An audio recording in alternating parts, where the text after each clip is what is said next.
Selamat datang saudara-saudari. Kita mau mendengar Roma babak ke-14. Jangan salahkan saudara kamu. Orang yang tidak yakin akan kepercayaan mereka harus disambut dengan baik di kalangan kamu. Janganlah bertengkar dengan mereka tentang pendirian pribadi. Ada orang yang berpendirian bahawa mereka boleh makan apa sahaja. Tetapi orang yang lemah keyakinannya hanya makan sayur-sayuran. Orang yang makan apa sahaja tidak boleh menghina orang yang makan makanan tertentu.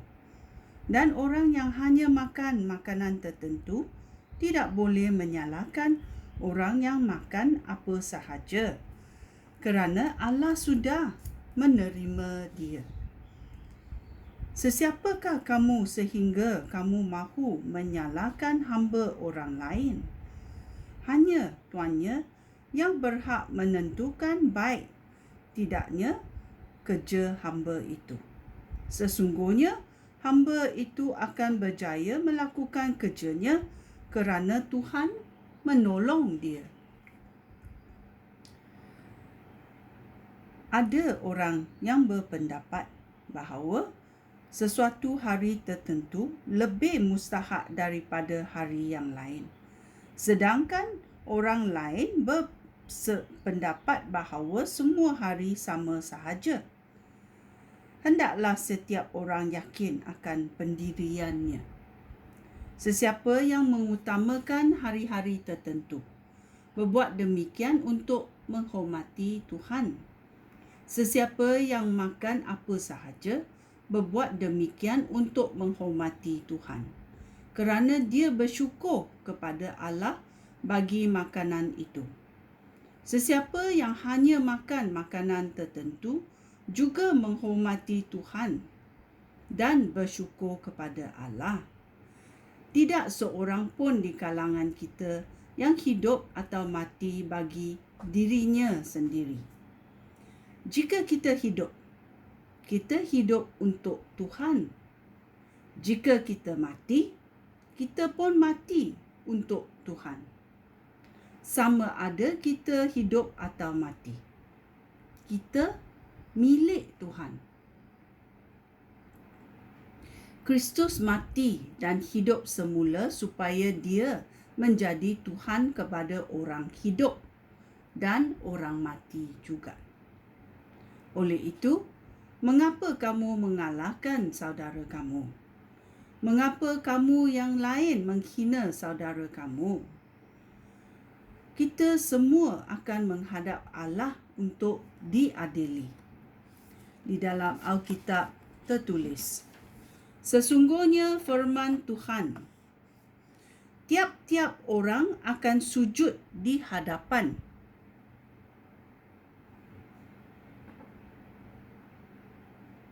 aku, dan tiap-tiap orang akan mengaku bahawa aku Allah. Oleh itu, kita masing-masing harus mempertanggungjawabkan segala perbuatan kita kepada Allah. Janganlah sebabkan saudara kamu berdosa. Ayat 13. Oleh itu, janganlah kita salahkan satu sama lain. Sebaliknya, kita harus mengambil keputusan untuk tidak berbuat apa-apa yang menyebabkan saudara kamu tergoda dan berdosa.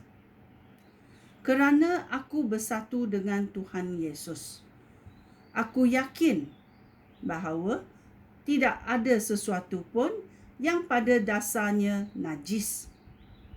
Tetapi jika seorang menganggap sesuatu hal itu najis, maka najislah hal itu bagi dia. Jika apa yang kamu makan menyakiti hati orang saudara seiman, tindakan kamu itu tidak berdasarkan kasih. Janganlah hancurkan seseorang dengan apa yang kamu makan, kerana Kristus sudah mati baginya. Janganlah sebabkan apa yang kamu anggap baik dianggap jahat oleh orang lain. Hal itu demikian kerana pemerintahan Allah bukanlah soal makan atau minuman, tetapi kerelaan melakukan kehendak Allah. Ketenangan hati dan kegembiraan yang semuanya dikurniakan oleh Roh Allah.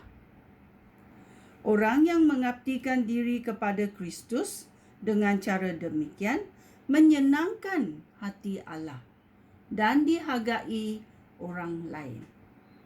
Itulah sebabnya kita harus sentiasa bertujuan untuk melakukan hal-hal yang membawa kerukunan dan yang saling menguatkan iman. Janganlah rosakkan apa yang sudah dilakukan oleh Allah hanya kerana soal makanan. Semua makanan boleh dimakan, tetapi jika apa yang kamu makan menyebabkan orang lain berdosa, maka perbuatan itu salah. Lebih baik tidak makan daging atau minum wine atau melakukan apa saja yang akan menyebabkan seorang saudara iman berdosa. Apa yang kamu percayai tentang perkara itu, biarlah hal itu diketahui oleh Allah dan kamu sahaja. Berbahagialah orang yang tidak berasa bersalah apabila dia melakukan apa yang dianggapnya benar. Tetapi jika seseorang meragui apa yang dimakannya, Allah menyalahkan dia kerana perbuatan orang itu tidak berdasarkan keyakinan bahawa apa yang dilakukannya itu benar. Perbuatan seperti itu dosa. Ya, kita mesti tahu, okey, sebab-sebab supaya kita jangan menyebabkan saudara kita berdosa. Macam mana kita jangan salahkan saudara kita. Ya. Kita mesti merenung ini kerana ayat dalam berita baik dalam babak Roma 14 mendalam.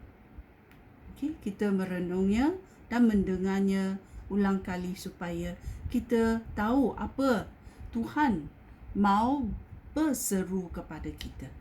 Sekian, terima kasih. Shalom.